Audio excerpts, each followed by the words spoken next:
লোকজন নামাজ পড়ে না কেন? আমি তোমার সম্পর্কে বলছি না, আমার প্রিয় ছেলে বা প্রিয় মেয়ে। শুধু প্রশ্নটি নিয়ে চিন্তা করো যে মানুষ কেন নামাজ পড়ে না। এর অনেকগুলো উত্তর থাকতে পারে, আর এই প্রশ্নের উত্তর আল্লাহর কাছেও আছে। উত্তরটা খুবই ভয়ঙ্কর। এই উত্তরটি আমি খুতবার শুরুতে পড়েছি।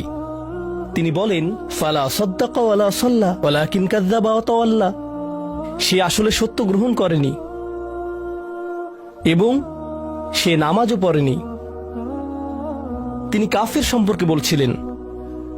তিনি দুইটা জিনিস বলেছেন, এই লোকটি সত্য গ্রহণ করেনি এবং নামাজও পড়েনি। কথাটা ভাবনার উদ্রেক করে। যদি বলা হয় সে সত্য গ্রহণ করেনি, আমার আশা হলো তিনি বলবেন লা সাদ্দাকা ওয়ালা আমানা, কিন্তু তিনি বলছেন লা সাল্লা। এর মানে হলো আল্লাহর সত্য গ্রহণ করার ব্যাপারে তোমার অন্তরে কিছু একটা মিসিং আছে। না না না, বাচ্চাটা বলে আমি আল্লাহকে বিশ্বাস করি, আমি মুসলিম। হ্যাঁ, তুমি এখানে মুসলিম, তোমার মাথায়। কিন্তু এই সত্য তো শুধু তোমার মাথার জন্য না, এই সত্য তোমার অন্তরের জন্য। তুমি এখনো অনুভব করছো না যে ব্যাপারটা কেমন সিরিয়াস। তুমি এখনো উপলব্ধি করছো না যে এটা কি। মাঝে মাঝে কোনো বিষয় তুমি জানো হয়তো, কিন্তু এই নিয়ে চিন্তা করা থেকে পালিয়ে বেড়াও।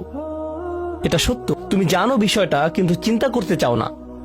আর তাই এটা যেহেতু মিসিং, ঠিক এই কারণে আমি সহজেই নামাজের কথা ভুলে যাই কখনো কখনো, এবং তুমিও ভুলে যাও কখনো কখনো। এমনটা ঘটে কারণ আমাদের অন্তর কিছুটা বিভ্রান্ত হয়ে পড়ে। দিনের এই সত্যতা, আল্লাহকে সেই সত্যটা, সেই অকাট্য সত্যটা আমাদের মস্তিষ্কের পেছনের কোনো একটা সেলফে গিয়ে পড়ে থাকে। আমরা অন্য কিছুতে ব্যস্ত হয়ে পড়ি এবং এই নিয়ে আর চিন্তা করি না। আল্লাহ এটাই বলেছেন। সুতরাং তোমার নামাজ পড়া আল্লাহর প্রয়োজন নেই। এমনকি তুমি যদি নামাজ পড়ো, আমি পড়তে বলছি এই কারণে, তখন কি করো? নামাজের জন্য কিভাবে নিয়ত করো? তখন আমি 4 রাকাত নামাজ পড়বো, দাঁড়ালাম, কারণ আমার আব্বা বারবার পড়তে বলছেন। আল্লাহু আকবার।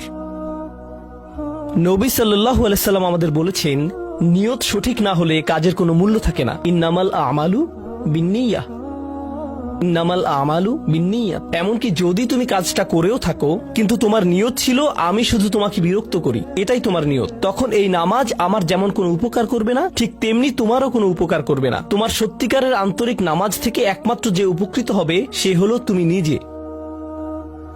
এখন এটাই সেই প্রশ্নের উত্তর যে কেন একজন মানুষ নামাজ পড়ে না। আরো 2টা কথা তোমার সম্পর্কে বলতে চাই।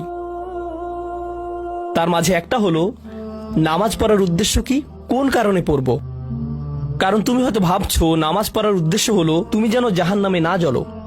নামাজ পড়ার উদ্দেশ্য হলো তুমি যদি নামাজ না পড়ো আল্লাহ তোমাকে ঘৃণা করবেন। নামাজ পড়ার উদ্দেশ্য হলো তুমি যদি নামাজ না পড়ো তুমি শাস্তি পাবে, অথবা তুমি আর মুসলিমই থাকবে না, ফেরেশতারা তোমাকে অভিশাপ দিবে। সমস্ত নেতিবাচক বিষয়। আল্লাহ ওই সমস্ত উদ্দেশ্যের কথা উল্লেখ করেননি। নেতিবাচক কিছু থেকে মুক্তি পাওয়া নামাজের মূল উদ্দেশ্য নয়। নামাজের মূল উদ্দেশ্য হলো ইতিবাচক কিছুর দিকে ছুটে চলা, এটাই নামাজের উদ্দেশ্য। এমন 2 ছাত্রের মধ্যে পার্থক্য যেন একজন লেখাপড়া করে যেন সে ফেল না করে, আর অন্যজন লেখাপড়া করে কারণ সে ওই সাবজেক্টটা পড়তে ভালোবাসে। একজন ছাত্র পড়ালেখা করছে পজিটিভ কিছুর জন্য, আর অন্যজন পড়ালেখা করছে কারণ সে এমন কিছু থেকে বাঁচতে চাচ্ছে যা নেগেটিভ। একজন কর্মচারী তার চাকরিটাকে দারুণ ভালোবাসে, আর অন্য একজন কর্মচারী শুধু চায় সে যেন চাকরিটা না হারায়। তারা একই চাকরি করছে, একেবারে অভিন্ন চাকরি, কিন্তু একজন চাকরিটা করতে পেরে কি যে খুশি, কত যে আনন্দ তার, আর অন্যজন খুবই হতাশ, সবসময় মনমরা ভাব। কেন? কারণ তাদের একজন এটা করছে ক্ষতিকর কিছু থেকে মুক্তি পাওয়ার জন্য, আর অপরজন এটা করছে উপকারী কিছুর দিকে ছুটে চলার জন্য। আল্লাহ কোরআনে যখন আমাকে নামাজ সম্পর্কে বলেছেন যে কেন আমাদের নামাজ পড়া দরকার, তিনি মুসা আলাইহিস সালামকে এই উত্তরটা বলে দিয়েছেন। যখন তিনি তার সাথে সাক্ষাৎ করেছিলেন তিনি বলেছেন, আকিমিস সলাতা লিযিকরি, আর আমাকে স্মরণ করার উদ্দেশ্যে নামাজ কায়েম করো। তোমার নামাজ ঠিক রাখো যেন তুমি তোমার রবকে স্মরণ করতে পারো। আমি তোমাকে ইতিমধ্যে বলেছি যে তোমার আমার সম্পর্কটা খুবই সীমিত, কিন্তু তোমার সাথে আল্লাহর সম্পর্কটা অনেক আগে থেকে শুরু হয়েছিল, আর তার সাথে তোমার এই সম্পর্কটা অনন্তকাল ধরে বলবৎ থাকবে। তাই সেই সম্পর্কটির কথা স্মরণে আনা আবশ্যক, কারণ ভালো যত কিছু তোমার কাছে আসে তা আসে ওই সম্পর্কটা থেকেই। সামান্য কিছু ভালো জিনিস তোমার বাবার কাছ থেকে আসে, কিছু কিছু ভালো জিনিস, কিন্তু সকল ভালো জিনিস যা তোমার কাছে আসে তা আসে একমাত্র ওই সম্পর্কটির কারণে। যদি তুমি চাও সকল উপকারী জিনিস তোমার জীবনে অবস্থান করুক, তখন তোমাকে অবশ্যই তার কথা স্মরণ করতে হবে, যার নিকট থেকে সকল কল্যাণের আগমন ঘটে, যার নিকট থেকে সকল নিয়ামতের আগমন ঘটে, সকল রিজিকের আগমন ঘটে, সকল হেদায়েতের আগমন ঘটে। আর তাই আল্লাহ বলছেন, সর্বোত্তম যে উপায়ে তুমি এটা করবে তা হলো নামাজের মাধ্যমে তুমি আমাকে স্মরণ করবে। এজন্যই তোমার নামাজ পড়া দরকার। আচ্ছা, পরিশেষে এজন্যই তোমার এটা করা উচিত, কিন্তু তুমি এটা করছো বলেই সঠিক নিয়ত সহকারে আল্লাহ বলছেন কেবল এখানেই শেষ নয়, এর কিছু উপকারিতাও আছে।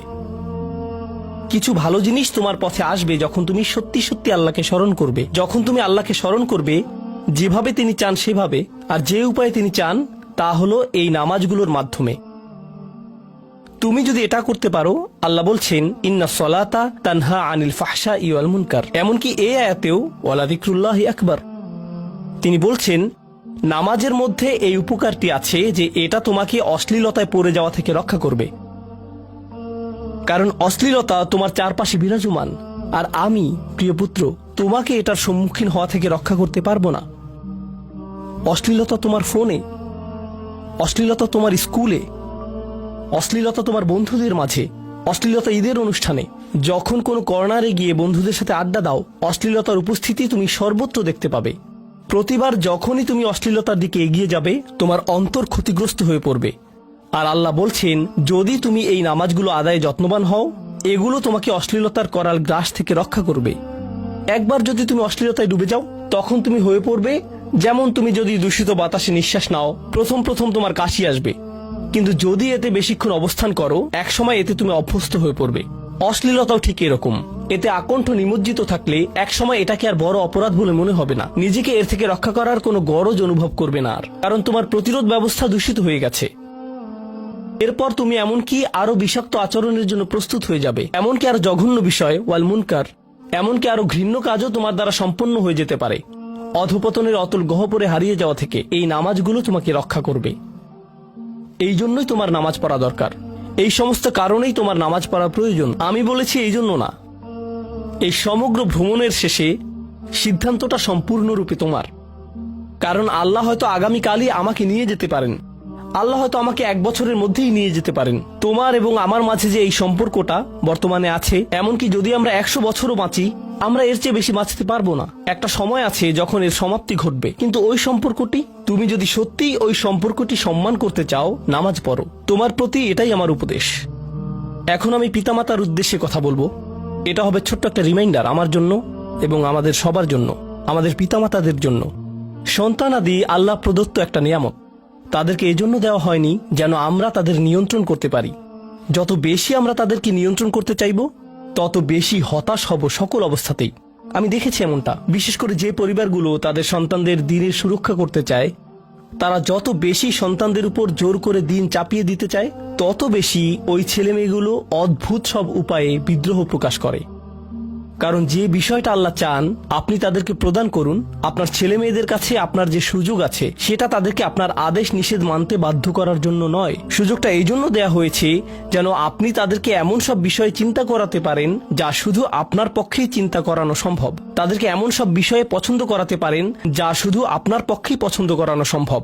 আপনার বাচ্চাটা বাস্কেটবল পছন্দ করে কারণ সে আপনাকে বাস্কেটবল খেলতে দেখেছে। সে প্লে স্টেশন পছন্দ করে কারণ সে তার বাবাকে প্লে স্টেশনে খেলতে দেখেছে। এভাবে আপনি বাচ্চাটার অন্তরে কোনো কিছুর জন্য ভালোবাসা তৈরি করে দিতে পারেন, কারণ আপনি যেরকম আপনার পক্ষে এটা করা সম্ভব। আর যখন বাচ্চাদেরকে বলতে থাকেন তোমার হোমওয়ার্ক করো, তোমার হোমওয়ার্ক করো, আপনার সন্তানের বয়স যখন 40 হবে সে তখন বলবে না আমি হোমওয়ার্ক ভালোবাসি, কিন্তু 40 বছর বয়সেও সে বলবে আমি বাস্কেটবল ভালোবাসি, আমার বাবা সবসময় বাস্কেটবল খেলতেন। আপনি যা ভালোবাসেন তা ট্রান্সফার হয়ে তার কাছে চলে যায়, আর যা করতে বলেন তা প্রত্যাখ্যাত হয়ে যায়। এমনটি আপনার ক্ষেত্রেও ঘটেছিল।